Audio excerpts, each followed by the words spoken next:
Morris Vane was the most feared fixer in New York City. He could make any scandal disappear, except for the one he just discovered on a midnight video call.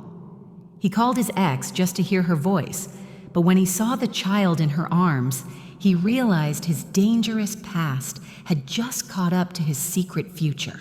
Now, he has to burn his entire empire to the ground to save a son he never knew he had. How far would you go to protect a life you didn't know existed? This is the story of Morris Vane's final job. Welcome back to Heartwoven Tales. I'm Selena.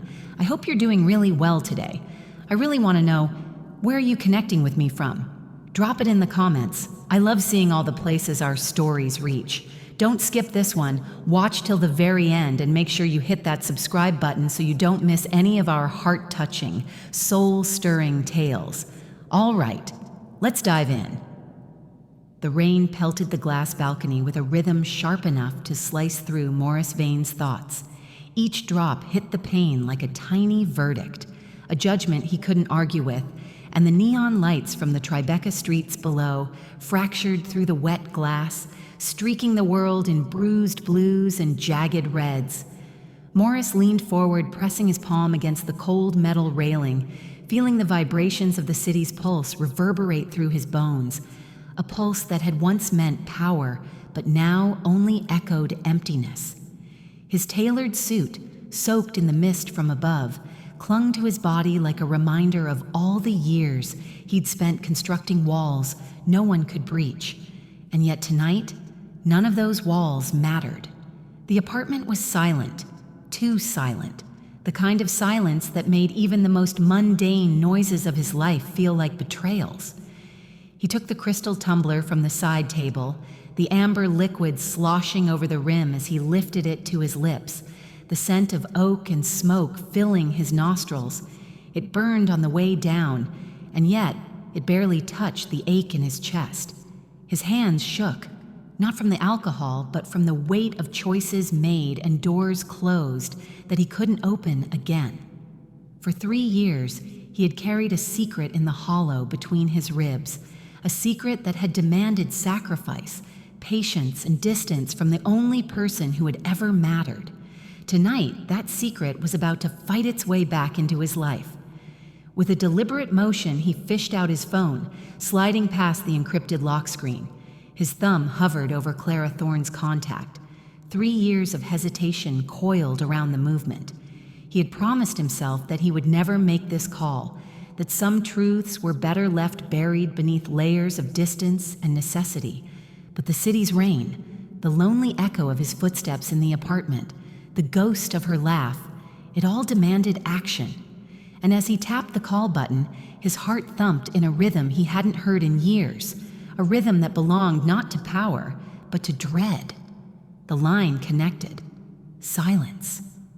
And then a flicker, a momentary blur of light before the screen stabilized. There she was, Clara Thorne. Dim light kissed her features, soft and domestic, a sharp contrast to the steel and neon of his world.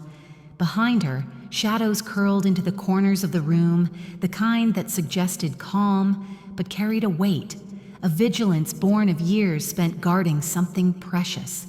And tucked against her shoulder, wrapped in the warmth of her arms, was a toddler. Morris froze.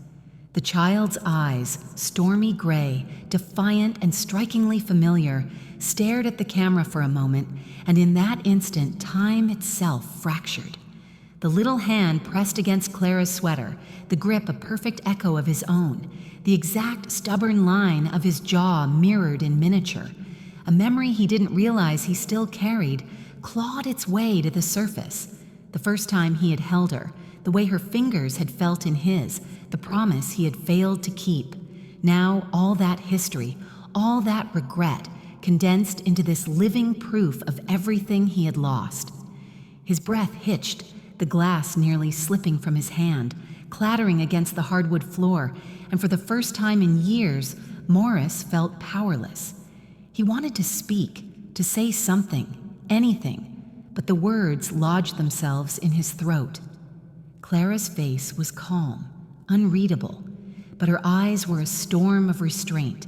She had chosen safety, anonymity, and distance, and yet here they were, brought together by a flickering screen and the undeniable presence of a child that bore his essence. The toddler yawned, stretching small fingers across the fabric of Clara's sweater, and Morris felt a pang so raw that he could scarcely breathe. The apartment's air seemed heavier, pressing against his skin like a physical weight. The scent of rain mixed with the faint trace of his own cologne, an olfactory memory of boardrooms and late-night deals, clashing violently with the domesticity on the screen. He wanted to reach out, to erase the years with a touch, but even the simplest gesture felt impossible.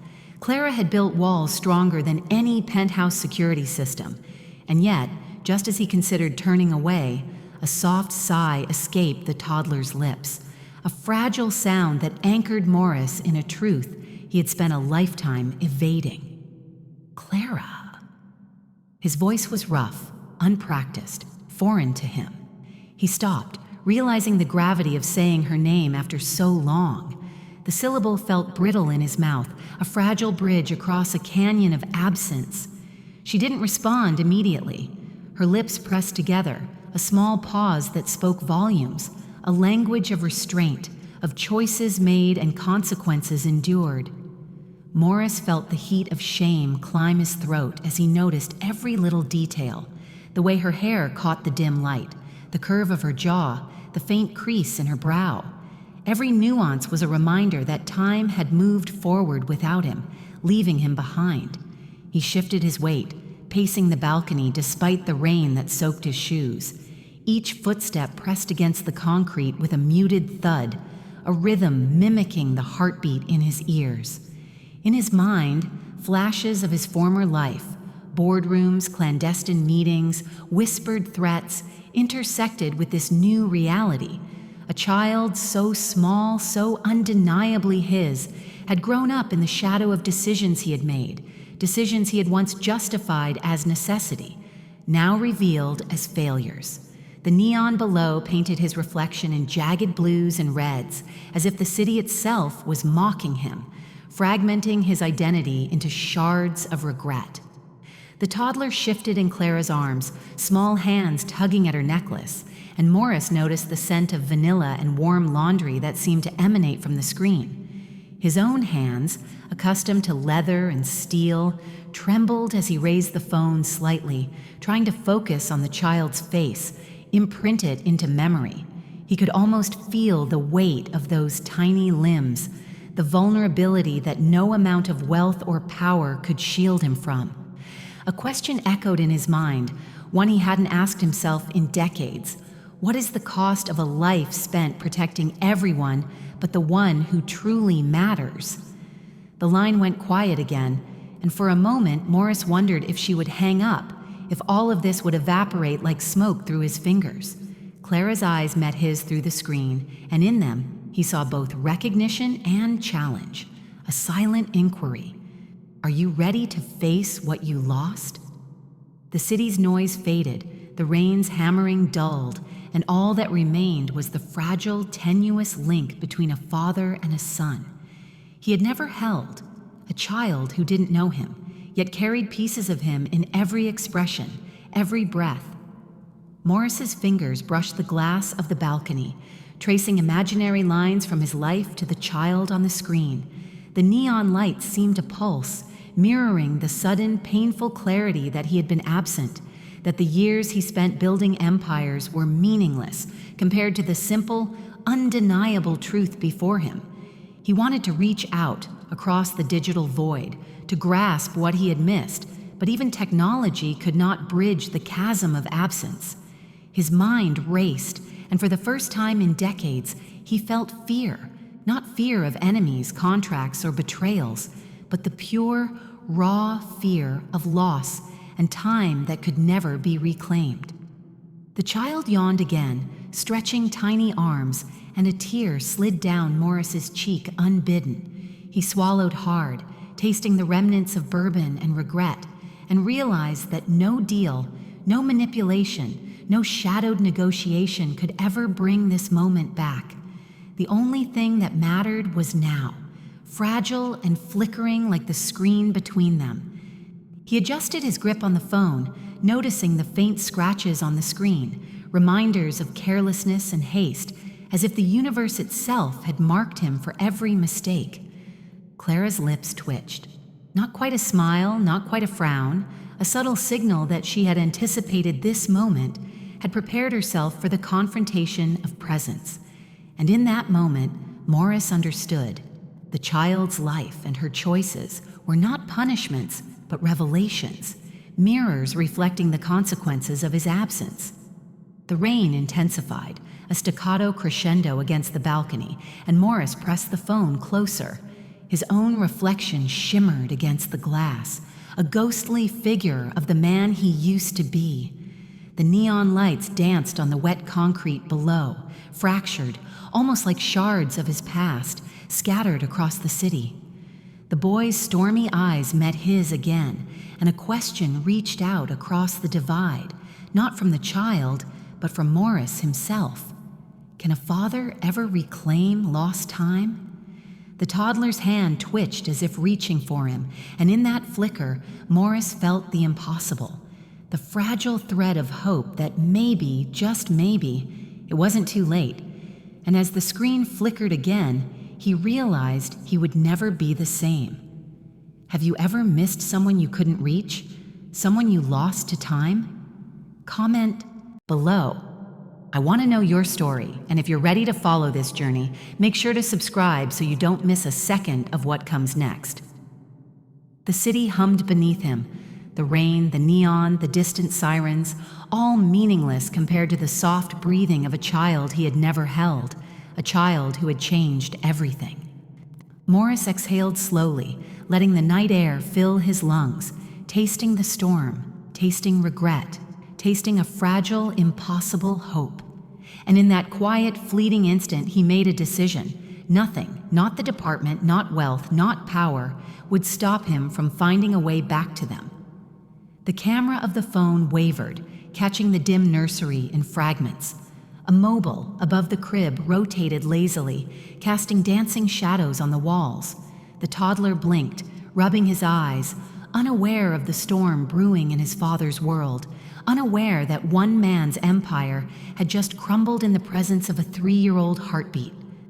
Morris's hand lingered on the railing, wet and cold, the metal biting into his palm, grounding him in the reality he had avoided for far too long. He felt the echo of every mistake, every night spent calculating risks, every moment of absence. And yet, in the child's quiet, steady breathing, in Clara's resolute calm, he saw the first glimmer of redemption, fragile, uncertain, but undeniable. He whispered almost to himself, "I'm coming." And in that single, loaded word, the story had shifted.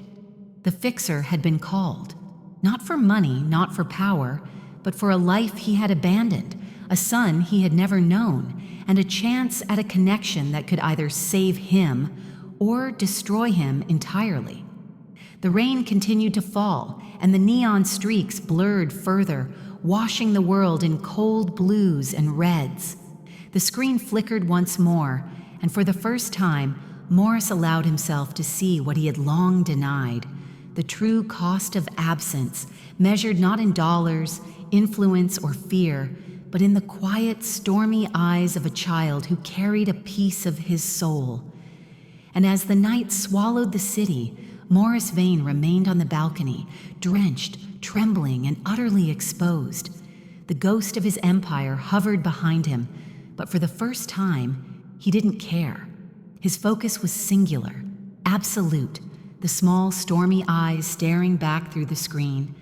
And somewhere deep inside, the question lingered, one he didn't yet know the answer to. Could he become the father he had failed to be? 2. The cold Vermont air hit Morris's face like shards of glass the moment he realized he couldn't move, couldn't step closer, couldn't erase the distance that 3 years had carved between them. Rain had given way to a pale mist, clinging to the edges of the nursery window, tracing the glass in irregular streaks. He pressed his palm to the metal railing again, the chill biting through his expensive suit as if reminding him that wealth and power could not shield him from this confrontation. Inside the nursery, Clara's eyes held a weight that the camera could barely capture, eyes that had seen loss, endurance, and decisions no man had the right to question. Leo shifted in his sleep, a small sigh escaping his lips, as if the night itself were reminding him of the quiet battles waged around him. His tiny fingers clutched Clara's sweater, digging in just enough to remind Morris that this boy was real, tangible, and utterly untouchable at this distance. Morris's throat tightened. He felt his pulse in his temples, a hot, insistent drum that mocked him for every night he had chosen silence over presence. Clara.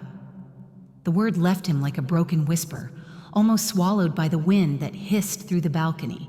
She didn't flinch, didn't retreat, but the weight in her gaze deepened. He had expected anger, maybe fury, but what met him was something colder, sharper. Disappointment tempered by survival, mourning hardened into armor. She had already lived through his absence. He had not.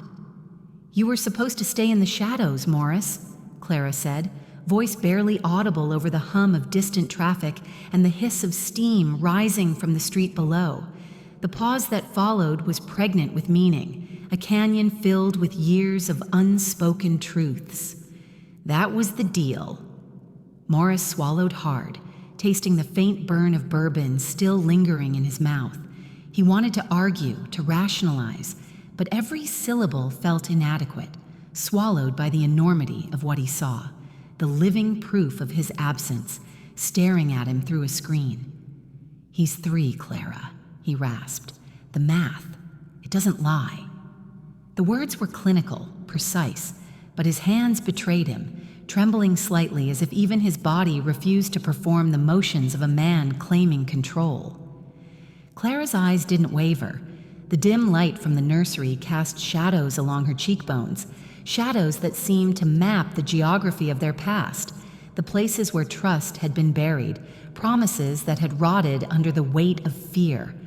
"He was born 6 months after you told me you were too dangerous to love," she said, her tone careful, measured.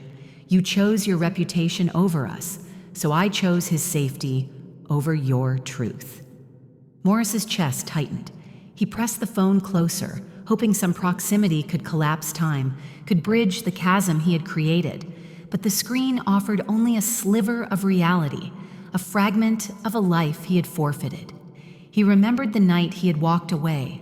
Tribeca penthouse lights flickering, the taste of bourbon and fear in his mouth, and the memory of her small hand slipping from his grasp. He hadn't realized then that absence could burn like steel, that silence could harden into a living, breathing barrier. Leo shifted in his sleep again, curling closer to Clara. Morris noticed the faint twitch of his lips in a dreamless smile, unaware of the father he would never know, yet tethered to him by an invisible thread. A question clawed at Morris. How do you reclaim a life that's already grown without you? He stepped back from the balcony, pacing the length of the terrace, each footfall muted against the stone tiles. Rain-slicked neon reflections bounced across the wet concrete, fractured like the pieces of his own fractured past. His mind raced, cataloging every decision, every lie, every calculated absence. Calculations that had been precise for the sake of survival, yet utterly meaningless in the face of this living proof of love deferred. Clara shifted Leo against her shoulder, rocking him gently, a secondary action as ordinary as breathing, yet laden with meaning. Morris noticed the texture of the baby's blanket, the faint scent of lavender and laundry detergent, and the way the small hand clutched at her neckline. Tiny but insistent, a physical metaphor for the pull he could no longer resist. He realized that everything he had built, every empire, every ledger, every whispered threat and silenced enemy had led to this precise, terrifying confrontation, the reckoning with human consequence. "Do you know?" Clara continued, softer now, almost to herself. What it feels like to love someone you can't have, to carry their life inside you and every day watch them grow in a world where their father is a stranger? Her gaze met his again, and this time he felt the pull of accusation, not loud or brash, but quiet, methodical, like water slowly eroding stone. Morris's jaw tightened, and he gripped the railing, feeling the cold bite into his palms. He noticed every detail, the way the nursery light flickered, the faint hum of a nightlight, the creak of a floorboard as Clara shifted Leo. These mundane details, secondary actions, were suddenly monumental, each one a reminder that life continued with or without him, indifferent to wealth or reputation. He almost whispered, not to Clara, but to the audience watching silently alongside him. Have you ever faced a truth so raw that it changed everything? Comment below. I want to know if you've ever had a moment where absence defined your love.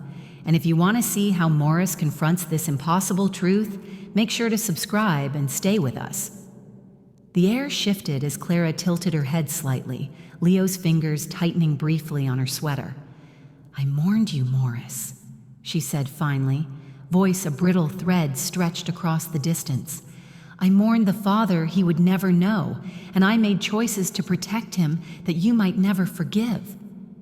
Her words were not meant for malice. They were armor, the kind built over years of necessity. Morris closed his eyes for a moment, the rain-slicked night pressing against his temples. He could almost feel the cold of Vermont brushing against his skin, the weight of the past, the loneliness that had once been his shield. The metaphors were impossible to ignore. His life had been a map, and now the geography was laid bare. Every decision, every step he had taken to protect reputation over love had drawn borders that he could no longer navigate without risk. He opened his eyes and spoke again, a whisper cracking under the strain. I didn't know. His voice trailed. Clara's gaze hardened, not in anger, but in clarity. She had already charted the territory of her life without him, and he was an intruder in that map. Leo stirred, one tiny hand brushing against the phone, and for a heartbeat, Morris thought the child recognized him, not as a stranger, but as someone he had always belonged to. But the moment passed, and the boy returned to sleep, leaving Morris with the echo of possibility and the sharp, raw ache of absence. The balcony felt narrower now, the rain colder, the neon light harsher. Morris pressed a hand to his chest, feeling the pulse in his throat, the uneven rhythm of a man confronted with the consequences of his choices. He wanted answers, and yet every answer was a thread in a web he could barely untangle. Clara's secondary motions, tucking a blanket, adjusting Leo's position, were mundane, almost invisible, yet to Morris they were monumental. Every action she performed silently declared her vigilance, her protective instinct, her refusal to be swayed by his return. He swallowed, tasting the sharp tang of rain on his lips, the faint burn of bourbon lingering like a memory of the past life he could no longer claim.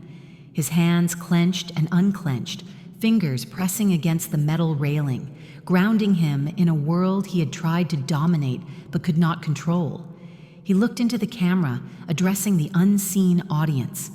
If you were in my shoes, would you fight to reclaim the years lost, or accept that absence had rewritten your story? Subscribe to witness how far a man will go to confront the truths he buried. Clara leaned slightly toward the camera, Leo's soft sigh punctuating the night. The tension between them was palpable, a taut wire stretched across years of silence. Every breath, every blink, every micro-expression was loaded with meaning. Morris felt the pull of inevitability. He could no longer remain a ghost. His presence, however fragile and mediated through technology, had altered the course of 2 lives irrevocably. The mist rose around the balcony, curling in spirals, cloaking Morris in partial obscurity. He shivered. the cold air biting through the fabric of his suit, reminding him that comfort and wealth had never been shields against this kind of reckoning. He pressed the phone closer, the screen vibrating slightly against his hand, as if acknowledging the gravity of the moment. Clara's voice softened, just enough to pierce through the fog of his guilt. "You wanted to stay in the shadows," she said. "But shadows don't protect children. They only hide truths until they grow teeth and claw their way into the light." Morris's fingers tightened around the phone as a distant siren wailed below, and he realized that the world he controlled, the networks, the ledgers, the hidden power, was meaningless in the face of a child who needed a father he had never been. And as the night deepened, the mist thickened, and the screen flickered one last time, Morris Vane understood that the geography of lies he had mapped so carefully had collapsed entirely, leaving him exposed, vulnerable, and confronted with a single, inescapable truth. The past could not be rewritten, but the present demanded action. The mist clung to Morris's coat as he stood on the balcony, the phone still trembling in his hands, his pulse a staccato drum that refused rhythm. Clara's words lingered like smoke in a room too small for comfort. "In your world, Morris, people are pawns. I won't let my son be a move on your chessboard." Each syllable struck him not as accusation but as revelation, a mirror reflecting the depth of his absence. He swallowed hard, tasting the metallic tang of fear and bourbon still lingering, realizing for the first time that control had always been an illusion, a veil over the chaos of what mattered most. He looked down at his hands, calloused and scarred, instruments that had negotiated, destroyed, and rebuilt empires with equal precision. Tonight, they felt alien, heavy with guilt, the same hands that had wielded power now trembling at the weight of a life they had neglected.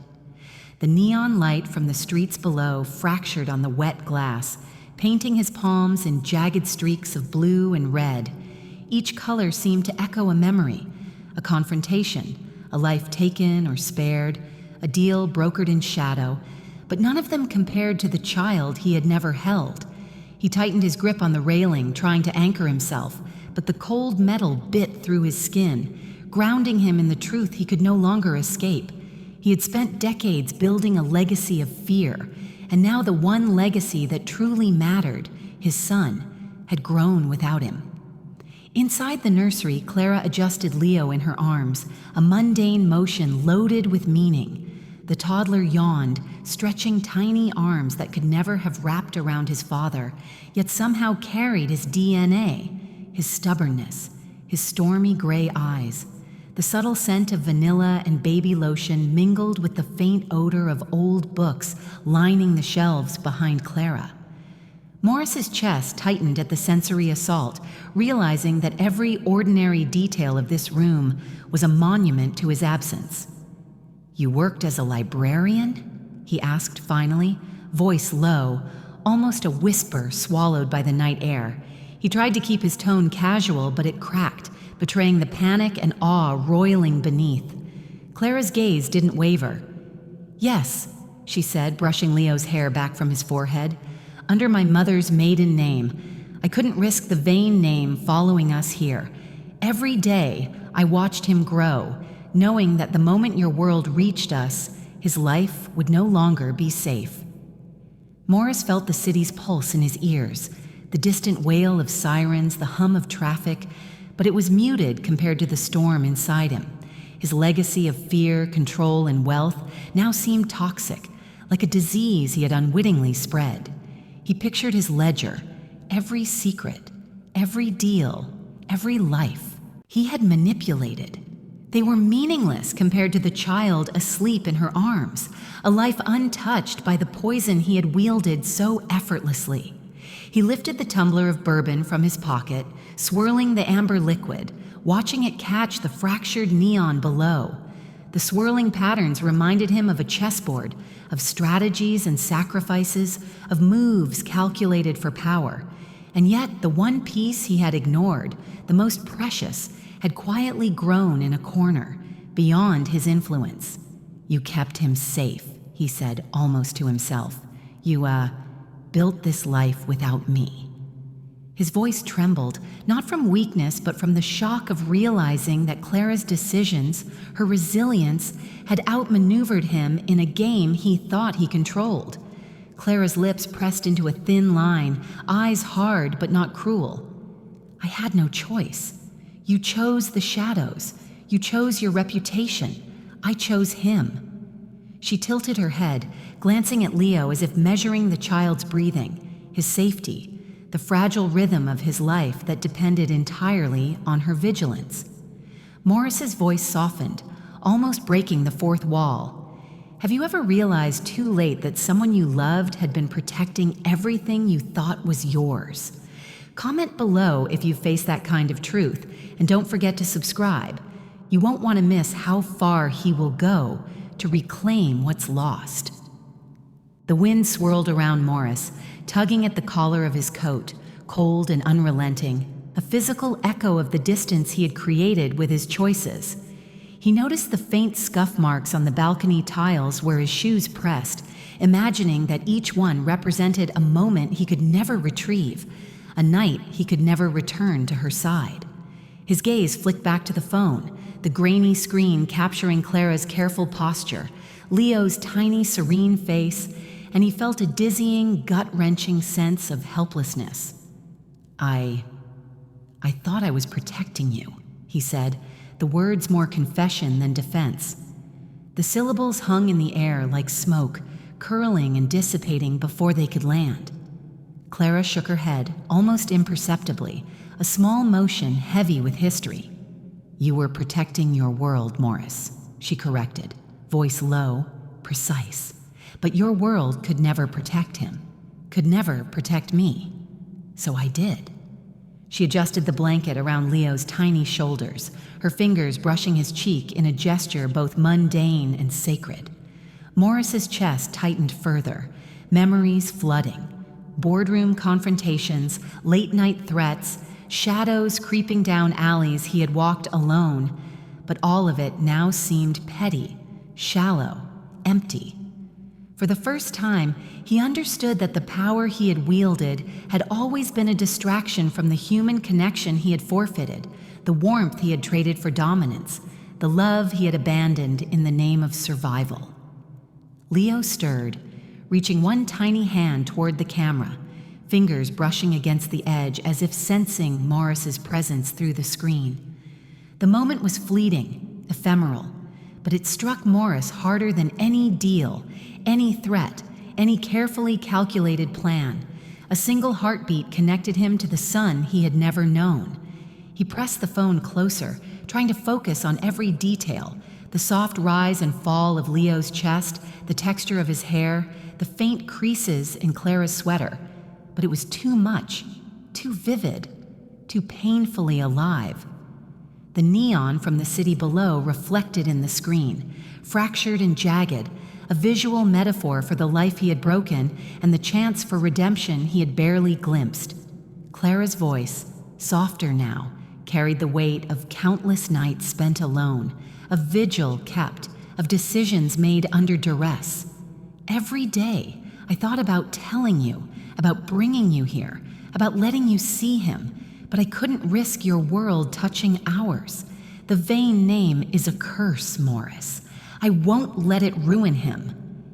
Morris ran a hand through his hair, wet from the mist, feeling each strand catch between his fingers. He imagined a garden overrun with weeds, the Vane legacy, choking the roots of something fragile and beautiful. Leo was that root, tender and alive, and Clara had shielded him, nurtured him in silence. "Do you understand?" she asked, gaze unwavering, a knife of clarity slicing through the fog of his guilt. Morris wanted to nod, to speak, to argue, but all he could do was stare, feeling the reality of every choice, every absence, every lost year. He realized for the first time that legacy meant nothing if it came at the cost of love, that power was meaningless if it built walls between a father and his child. He looked toward the audience, voice breaking slightly. If you were in Morris's shoes, could you forgive yourself? Could you reach out and reclaim what time stole? Comment below. I want to know what you would do, and make sure to subscribe to follow the journey as he faces the impossible. The mist thickened, curling around the balcony, around the city, around him, like a living entity attempting to hold him back. The screen flickered, casting shadows across Clara's determined face and Leo's soft, innocent features. And Morris understood with a jolt that the stakes were no longer corporate, no longer calculated. They were human, fragile, and utterly inescapable. He pressed his hand to the glass, the cold metal biting into his skin, imagining for a heartbeat that if he could just touch the barrier, he could touch them, reach them, reclaim a portion of what had been stolen. And then reality intruded. The screen was all that separated him from the life he had missed, and it was painfully, brutally thin. The wind carried the faint smell of damp earth and pine, blending with the nursery's lavender and baby lotion, a heady, impossible mix of nature and nurture.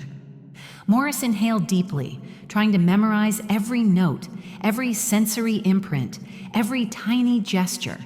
His life had been spent orchestrating details with ruthless precision, yet none of it could prepare him for the sensory, emotional truth before him.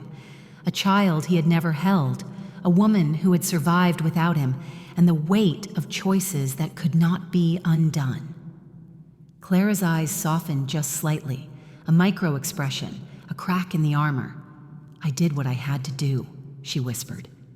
Leo yawned, stretching tiny arms against her chest, fingers brushing her collarbone.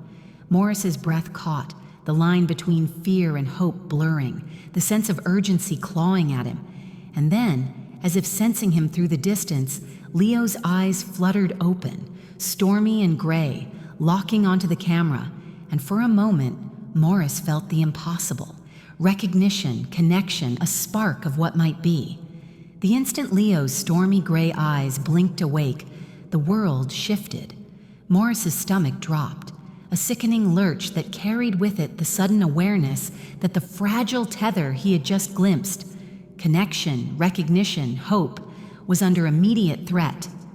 The nursery behind Clara, soft and safe only moments ago, erupted with the crackle of light as a flash from the window split the darkness, throwing harsh shadows across the walls, across the tiny crib, across the quiet normalcy she had fought so hard to maintain. Morris's eyes widened, every nerve firing. His hands, calloused from years of dealing death and deceit for Manhattan's elite, tightened around the phone as if gripping it harder could somehow extend his reach across hundreds of miles. "Clara, don't move," he hissed, the words brittle with panic and urgency. "Turn the phone toward the street, slowly, but don't let them see your hands."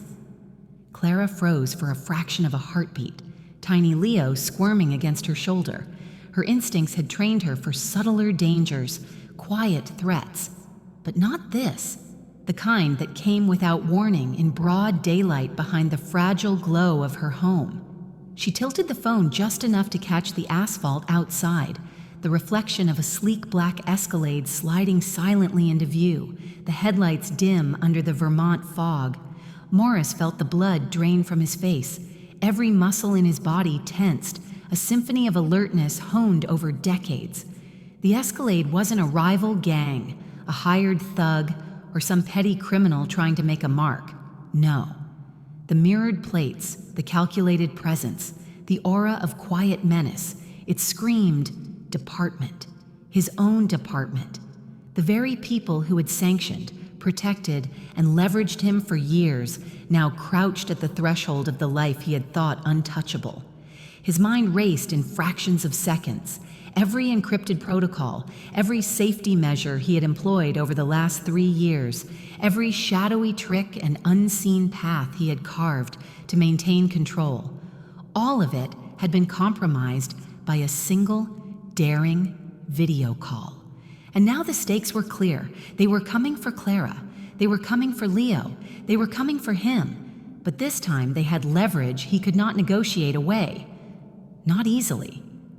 "Move slowly," Morris whispered, almost to himself, feeling the metallic tang of fear mix with the bourbon still lingering at the back of his throat. Clara obeyed, her small, precise movements keeping the phone steady. Outside, the fog made the black Escalade's form seem ghost-like, unreal, yet every second it lingered, every shadow it cast, told him one undeniable truth. They had found her, and they were watching. Morris's gaze sharpened, cataloging the details he had trained his eyes to catch. The subtle shift of the driver's weight, the reflection of the vehicle in a nearby street sign, the faint flicker of someone moving behind tinted windows. Every signal screamed threat, every shadow a signal of imminent intrusion. He rubbed his thumb along the edge of the phone screen, feeling the cold glass beneath his fingers, trying to ground himself, while the neon reflections from New York below painted jagged streaks across his trembling hands. The faint hum of electricity, the ghost of his Tribeca penthouse far behind him, mixed with the imagined scent of pine and rain from Vermont, tethering him to two realities at once. The life he had left and the one he had almost forgotten existed. Clara's eyes flicked toward the nursery doorway as Leo stirred slightly. She adjusted the boy, pressing him closer, wrapping the blanket tighter around his tiny shoulders. A mundane, almost imperceptible gesture that was loaded with meaning. Every second she delayed, every subtle adjustment, was a fight for survival, a fight Morris could see but not touch. "Morris," she whispered, a tremor in her voice now betraying the calm exterior she had projected. "They're here. How did they find me?" Morris's jaw clenched. He could feel the familiar surge of adrenaline, the old thrill of being a step ahead. But this was different. This was no negotiation, no calculated move against rivals or crooked politicians. This was personal, and the department always plays for leverage. He pressed the phone closer to his face, whispering almost to the audience, "If you were watching, what would you do in his place? Could you save the one you love while staying in the shadows? Comment below, and don't forget to subscribe to see how he confronts the impossible tonight."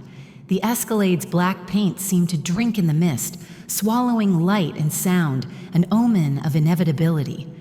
Morris's mind raced through options, extraction points, distractions, dead drops, but none of these applied here. Clara had no backup. Leo was defenseless. Every tactic he had mastered was suddenly irrelevant, except one: speed, precision, and ruthlessness. The flash of light had come from a camera, or perhaps the reflection of their presence in a window. Morris's instincts screamed that they were being watched, cataloged, mapped. Every movement, every whispered word, every small gesture Clara made was now intelligence, ammo in someone else's hands. His life, his past, and most importantly, his son's future were all for sale to the highest bidder. Morris leaned forward, voice low but sharp. "Clara, I need you to keep him calm. Tell him a story, anything. Don't let them see panic."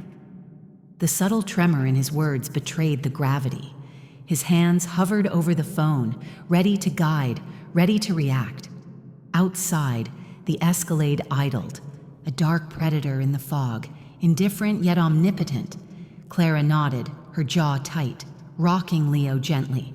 She began a low, rhythmic hum, almost instinctively, a lullaby he did not recognize, but its cadence grounded the boy and kept the camera steady.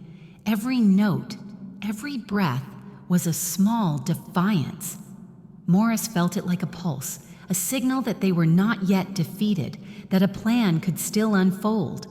The fog thickened, curling around the SUV like smoke in a chimney, obscuring the edges, but not the intent. The vehicle door clicked, a sound sharp enough to slice the tension. Morris froze. He could see it through the grainy video, a shadow detaching itself from the darkness. Deliberate, slow, calculated. Every instinct in his body screamed action, but he was tethered by distance, by a 3-year absence that suddenly felt like an eternity. He rubbed the side of his neck, feeling the stubble scratch against his fingertips, remembering the nights he had spent in similar tension, checking exits, watching allies turn traitor, calculating the odds. But those nights had never carried this weight, this human cost. This was no longer business, this was family, and the stakes were infinitely higher. A light flickered inside the nursery as Clara shifted Leo against her shoulder. His tiny fingers brushed against the edge of the blanket, a subtle, unconscious motion that tightened Morris's chest. He realized the irony. For all the lives he had saved, all the people he had manipulated, all the threats he had neutralized, he had never felt so powerless as he did now, staring at a screen 300 miles away. Morris's voice cracked slightly as he whispered, "Have you ever felt completely helpless in the face of danger? Knowing the ones you love are exposed and there's nothing you can physically do? Tell me your story in the comments and subscribe to Follow the Journey. This is where everything changes." The Escalade moved slightly, tires crunching softly against the gravel, and Morris's pulse spiked. Each second stretched, elongated by adrenaline, his mind mapping trajectories, angles, potential threats. He noticed the glint of a badge behind the tinted window, the unmistakable insignia of the department, a reminder that these were people trained to predict his every move, to anticipate his instincts, to corner him in a world he thought he controlled. Clara whispered again, a low breath into the phone. "They're right outside. I can hear them." Leo yawned, oblivious to the storm, clutching her sweater, innocence wrapped in warmth and fragility. Morris's chest ached. He clenched his fists around the railing of his balcony, the phone pressing cold and unyielding into his palms. And then, through the grainy video, a movement. Inside the SUV, quick, subtle, deliberate, signaled the breach was imminent. The department had arrived not as negotiators but as predators, and the child, the woman, and every shred of Morris's humanity hung in the balance. The mist swirled thickly, obscuring the world outside, curling like smoke from a burning ledger, and Morris realized, with a cold, visceral clarity, nothing could prepare him for the darkness waiting at the door. And yet the decision he would make in the next heartbeat would define not just his fate, but Leo's, Clara's, and the last fragments of the man he thought he had been. The mist clung to the trees outside the Vermont house like a living veil, thick and unyielding, and Morris felt its chill seep through his skin as if carrying the weight of every decision he had ever made. The Escalade was gone, swallowed by the fog, yet the echo of its presence lingered like a heartbeat. He could not escape. His hand hovered over the phone, trembling, not with fear, but with the gravity of the move he was about to make. He didn't dial his usual contacts, didn't summon the enforcers who owed him loyalty and blood and debt. No, this call required precision, finality, a message sent straight to the apex of the machine that had built him and hunted him in equal measure. He pressed the encrypted line to the director. The familiar voice, clipped and professional, answered immediately. Morris's throat felt dry, the metallic tang of blood and bourbon from earlier nights clinging to his tongue, but he kept his tone measured, deliberate, lethal in its calm. "Director," he said, voice low, almost brittle. "It's time we renegotiated the terms." The director's pause was immediate, audible even through the digital filter. Morris imagined the man sitting behind a polished mahogany desk, fingers steepled, eyes calculating, unyielding. For decades, that man had pulled strings, leveraged secrets, and managed threats. Now, Morris held leverage of his own, but not the kind that could be wielded without risk. He opened his briefcase with a subtle click, the motion smooth, rehearsed. Inside lay the black ledger, leather-bound, heavy with the weight of knowledge that could crumble governments, ruin careers, and destroy lives. Each page a testament to his past, every line a record of favors and betrayals meticulously documented over years. The scent of aged paper and ink was strong, grounding him in the enormity of the act he was about to commit. "You understand what this means, don't you?" Morris whispered, almost to himself, though the words carried through the phone. "Once the ledger is in their hands, I'm a ghost to every ally, every connection, a marked man if I ever return to New York." The director's voice crackled with faint static, smooth and devoid of emotion. "You're aware of the price, Morris. You hand it over, you walk away. You never come back." Morris's fingers brushed over the edge of the ledger. He could feel the subtle ridges of its binding, the weight not just in his hands but in his conscience. He imagined every politician, every CEO, every life he had touched, some saved, some destroyed, now hanging in the balance. For a heartbeat, the old thrill surged, the thrill of power, of control, but it was instantly replaced by a heavier, darker sensation. Freedom at a cost no ledger could quantify. He turned the pages slowly, deliberately, feeling the texture of the paper, the indentation of ink pressed deep into its fibers, a tactile connection to every life-altering decision he had ever made. Outside, the Vermont wind rattled the window pane, carrying with it the smell of damp earth and pine, a reminder that while the world he had built was vast and dangerous, this small town and the two lives inside that house was all that truly mattered. Clara's voice, soft but tense, floated through the phone again. "Morris, what are you doing?" "I'm buying time," he said, jaw tight. His thumb traced the top edge of the ledger, imagining the weight of it in someone else's hands. "The department wants leverage. They'll get it. But the moment they touch her, or Leo, I'll make sure they regret it." Morris's eyes, cold yet haunted, flicked to the camera. Have you ever faced a decision where the cost of freedom is more terrifying than the chains of control? Tell me in the comments, and don't forget to subscribe. What happens next will define the impossible. He exhaled, the air cold and damp, carrying a sharp scent of rain on metal. He spoke again, voice precise. "Prepare the transfer. I'll leave the ledger at the drop point. No errors. Pull the team back from Clara's house immediately." The director's pause was longer this time, a subtle acknowledgement that he understood the stakes and that the chessboard had shifted irreversibly. "Understood. But you're aware. Walking away will change everything." Morris's gaze hardened. He knew that everything included his empire, his reputation, his citywide influence, and every ally who had once trusted him. Yet for the first time in decades, the gravity of wealth and fear paled next to the fragile warmth of a sleeping child and the woman who had protected him from himself. The sound of the phone line clicking, the faint static as the transfer was acknowledged, and then silence, an emptiness that carried with it the weight of inevitability. He stared at the fog outside the nursery window, imagining the black Escalade reversing, its dark form swallowed by the mist. Every second stretched, elongated by anticipation, by the knowledge that he had just gambled more than money. He had gambled a lifetime of control for a chance at redemption. He lowered the ledger back into the briefcase, the leather creaking softly under his fingers, like the subtle whisper of consequences long overdue. The act was complete. He had handed over the key to his past, the tool that defined him, in exchange for a present he had only recently realized existed.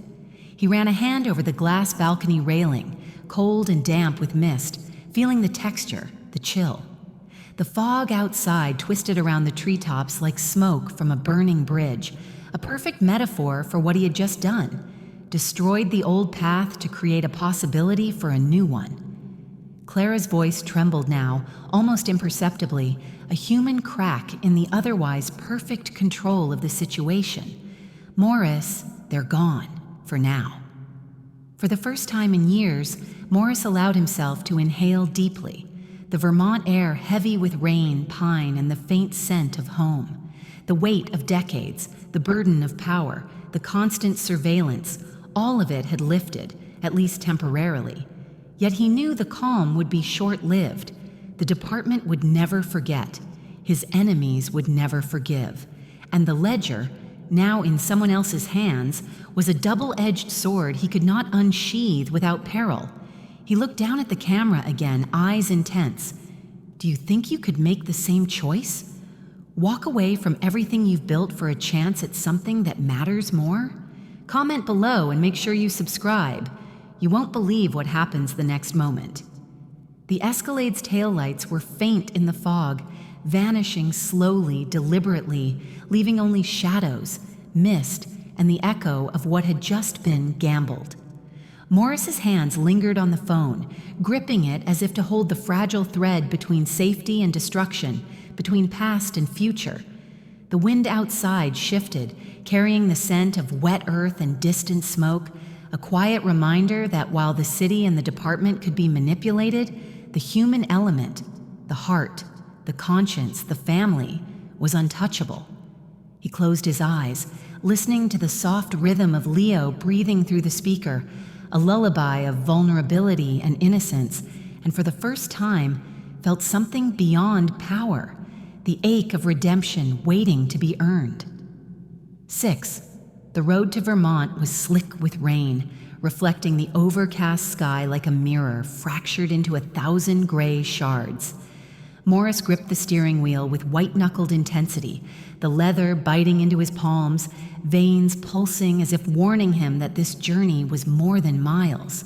It was a descent into the human heart he had long abandoned. The hum of the engine was a dull percussion against the rhythmic patter of water against the windshield, each drop a metronome counting the moments he had lost. He barely recognized the man in the rearview mirror. The shark of Wall Street, the fixer whose presence alone had bent wills and silenced threats, was gone. In his place stood a man hollowed out, ragged from sleepless nights and moral reckoning, eyes sunken yet alight with a desperate hope that bordered on fear. The expensive suit he wore had lost its luster, the silk tie twisted loosely, and the crisp shirt damp from rain and travel. For the first time, power meant nothing. Vulnerability was his only currency. Every intersection felt like a decision point in life, every turn a choice he could not afford to miscalculate. He knew the department had watchers, always, and though the black ledger had bought him temporary peace, the shadows of his past still clung like cobwebs to every tree-lined street and quiet corner. As the small Vermont town came into view, a quaint collection of brick cottages and maple-lined streets, Morris's breath caught in his throat. It was too quiet, too serene, a world away from the chaos he had left behind. The fog from the previous night had lifted slightly, revealing the muted colors of early spring, the earth damp and fragrant with the scent of pine and wet soil. He inhaled deeply, letting the aroma anchor him, grounding him in a reality he had almost forgotten existed. Clara opened the door before he could knock, as if she had been waiting, watching, measuring the exact moment he would arrive. Her expression was a delicate balance of caution and disbelief, eyes scanning the ruined suit, the disheveled hair, and the exhaustion etched into every line of his face. For a moment, no words passed between them. She simply stood there, holding Leo close, her posture rigid yet protective, a subtle signal of the life she had guarded while he had been absent. Leo crawled toward the door, a wooden toy truck clutched in his tiny hands, wheels scraping softly against the hardwood floor. The child's stormy gray eyes, so unmistakably Morris's, locked onto him. Time seemed to slow as the boy reached out, tentative yet determined, toward the man who had been a stranger for 3 years.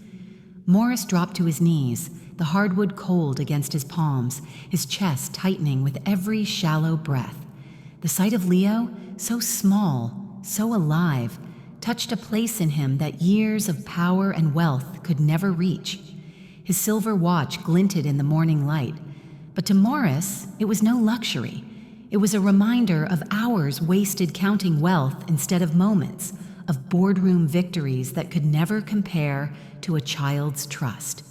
He He extended his hand slowly, letting it hover just above the boys, like a bridge forming over a river he'd once thought uncrossable.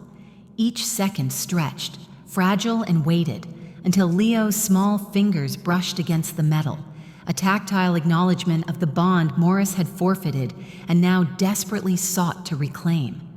Tears burned his eyes, and for the first time in decades, he let them fall. Not for loss, not for pain, but for the realization of what truly mattered, the simple, profound miracle of presence, of touch, of being seen by the child who carried his blood, yet knew him only as a shadow.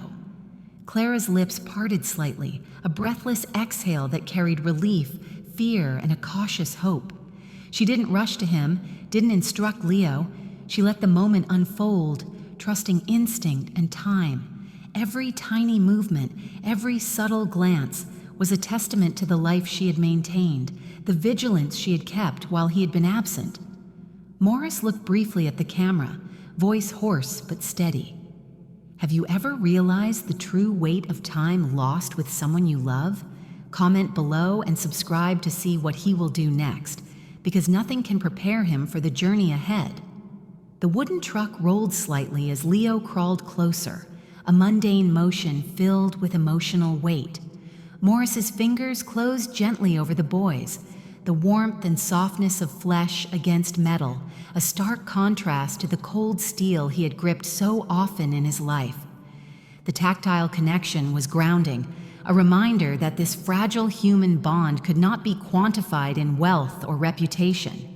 He breathed in the subtle mix of scents, the faint vanilla of baby lotion, the linen of Clara's sweater, the damp earth wafting through the open door, and it struck him like a physical blow. Life was alive, real, messy, and infinitely more precious than any ledger or contract he had ever held. Clara's eyes softened as she stepped back slightly, allowing the interaction to unfold without interference, yet ready to act should danger arise.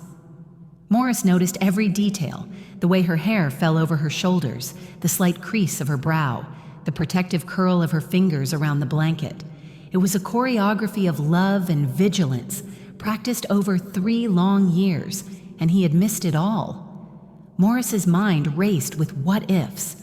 Every decision that had brought him here, every night spent in the shadows of power, every choice that had placed him miles away from this small, sacred moment. Could he ever reclaim it? Could he make up for the years lost? Or was this fleeting connection all he would ever have? Leo reached out again, grasping the edge of Morris's shirt as if pulling him into a new reality. Morris felt the weight of responsibility heavier than any empire he had built, more pressing than any contract, more permanent than any threat. This was no longer about deals, influence, or fear. It was about life, about love, about repair. He gently lifted Leo, holding him close, feeling the soft weight of the child against his chest.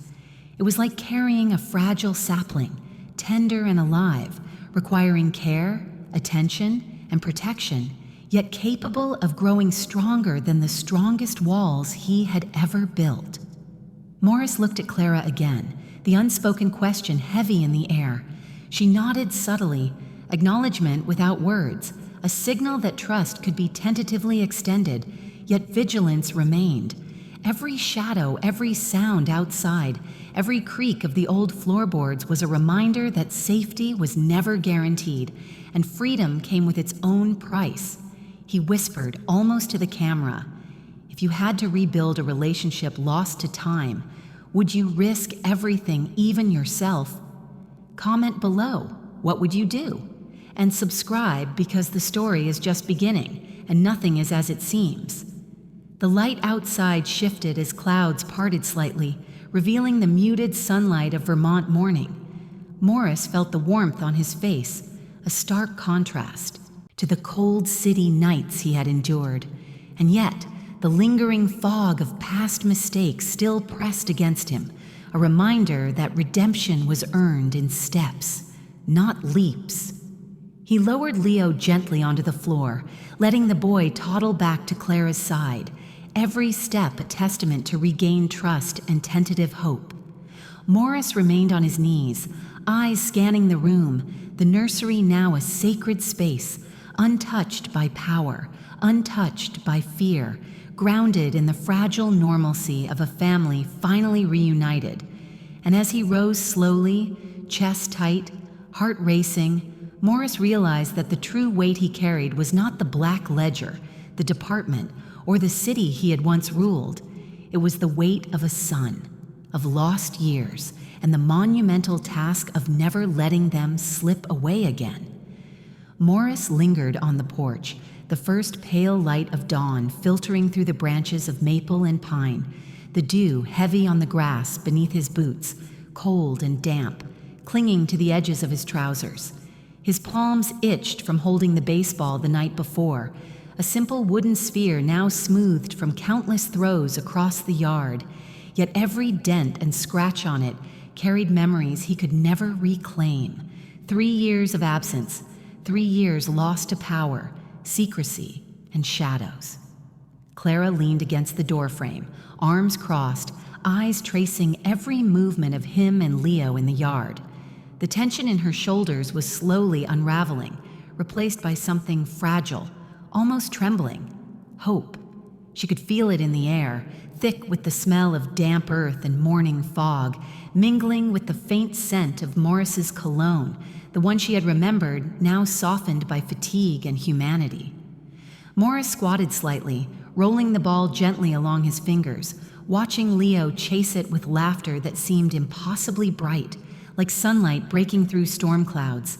For a heartbeat, the weight of the past pressed against him, sharp as the cold metal of his old watch, whispering that the department, the city, the empire he left behind, they were all still waiting, still watching. Leo stumbled, tripping on the edge of the grass, and Morris caught him with a firm, careful grip, his strong hands wrapping around the boy's small torso. The warmth of the child's body pressed against his own, grounding him, reminding him that all the danger, all the blood he had spilled, all the power he had wielded, it was meaningless without moments like this. Again, Morris whispered, voice hoarse but gentle, and Leo's eyes lit up, stormy gray gleaming, mirroring his own, and he nodded, tiny fists clutching the ball, determined to throw it as far as he could. Clara watched silently, feeling the subtle rhythm of father and son, a connection born of absence and now tentative presence. She could see Morris's shoulders relax slightly with each throw, each laugh, each stumble that Leo recovered from. He was learning patience, humility, the kind that no city boardroom, no ledger, no deal could teach. Morris glanced briefly at the camera, voice low but steady. Have you ever realized that the most dangerous things we protect can also be the most precious? Comment below if you've ever fought for someone and found yourself changed. And subscribe to witness the final steps of a man learning what truly matters. Morris's hands were now sticky with sap from the fence post he had fixed that morning, rough wood biting into his palms, a sensation he had not felt in years. Each hammer strike, each nail set deep, felt symbolic, repairing more than just broken boards. He was mending his own life, bit by bit, scar by scar, learning that redemption was measured in small, deliberate actions. The sun rose higher, brushing the yard with gold.